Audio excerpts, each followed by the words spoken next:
Coach heavier ক্যাব্রেরার বিষয়ে সিদ্ধান্ত নেবে ন্যাশনাল টিমস কমিটি। তার আগে নারী দলের কোচ পিটার বাটলারের পুরুষ দলে যোগ দেওয়ার গুঞ্জনের কোনো ভিত্তি নেই বলে জানান বাফুফের সহসভাপতি ফাহাদ করিম। এশিয়ান কাপ মিশনের আগে এই ইংলিশের অধীনেই আফিদা ঋতুপর্ণারা নিজেদের প্রস্তুত করবেন। এদিকে ২৬ নভেম্বর থেকে আজারবাইজান ও মালয়েশিয়াকে সাথে নিয়ে ত্রিদেশীয় টুর্নামেন্ট খেলবে বাটলার শিষ্যরা। পুরুষদের ফুটবলের পর এবার ব্যস্ততা বাড়ছে নারী ফুটবলে। ২৬ নভেম্বর থেকে আজারবাইজান ও মালয়েশিয়ার সাথে ত্রিদেশীয় টুর্নামেন্ট খেলবে বাংলাদেশ। এশিয়ান কাপে কোয়ালিফাই করার পর এই প্রতিযোগিতাকে প্রস্তুতি হিসেবে নিচ্ছে আফিদা খন্দকারের দল। তবে এরই মধ্যে সামাজিক যোগাযোগ মাধ্যমে কোচ পিটার বাটলারের পুরুষ দলে যোগ দেওয়ার গুঞ্জনকে ভিত্তিহীন বলছেন বাফুফের সহসভাপতি ফাহাদ করিম। জানান হ্যাভিয়ার ক্যাব্রেরার বিষয়ে সিদ্ধান্ত নেবে national teams committee. Peter Butler তো আমাদের নারী দলের কোচ, সো ওনার সাথে আমাদের কন্ট্রাক্টও হচ্ছে as per the female head coach, এবং উনি তো এশিয়ান কোয়ালিফায়ারদের ডেফিনেটলি আছেনই। হেড কোচ ক্যাব্রেরার ব্যাপারে তার কন্ট্রাক্ট পর্যন্ত কি হবে কিংবা কন্ট্রাক্টের পরে কি হবে, এই বিষয়গুলো অ্যাবসলিউটলি ন্যাশনাল টিমস কমিটি থেকে সিদ্ধান্ত আসবে।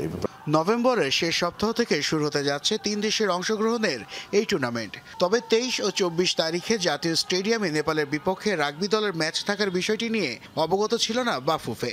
নারী ফুটবল টুর্নামেন্টের জন্য জাতীয় ক্রীড়া পরিষদকে আগেই জানানো হয়েছিল বলে দাবি ফাহাদ করিমের। আমরা স্পষ্ট বলেছি যে এটা কোনোভাবেই সম্ভব না, যেহেতু ফিফা ফ্রেন্ডলি টুর্নামেন্ট হচ্ছে। ম্যাচ -2-তে আমাদেরকে মাঠ একদম ক্লিন রাখতে হয়। সো 26-এ যেহেতু ফার্স্ট ম্যাচ, 24-তে এমনিতেই আমাদেরকে মাঠটাকে ক্লিন রাখতে হবে। রাগবির মতো একটি খেলা যখন হয় তখন তো মাঠের উপরে একটু প্রেশার আসবে, এটা খুবই স্বাভাবিক। এরই মধ্যে ত্রিদেশীয় নারী সিরিজকে ঘিরে টাইটেল স্পন্সর নিশ্চিত করেছে বাফুফে। রোববার থেকে অনলাইনে পাওয়া যাবে টিকিট।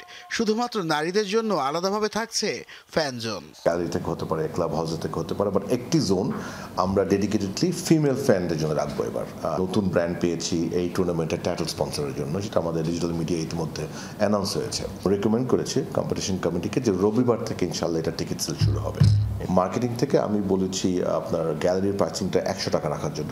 এদিকে মার্চের আগে নেই ফিফা উইন্ডো, তবে অন্য কোথাও আলোচনার মাধ্যমে প্রীতি ম্যাচ খেলা যায় কিনা সে বিষয়ে দেখছে বাফুফে। পাশাপাশি দেশের ফুটবলের পাইপলাইন সমৃদ্ধ করতে আরও বেশি প্রবাসী ফুটবলার আনার লক্ষ্যে ফেডারেশন কাজ করছে বলে জানান ফাহাদ করিম। নাসিফ শুভ, যমুনা স্পোর্টস, ঢাকা।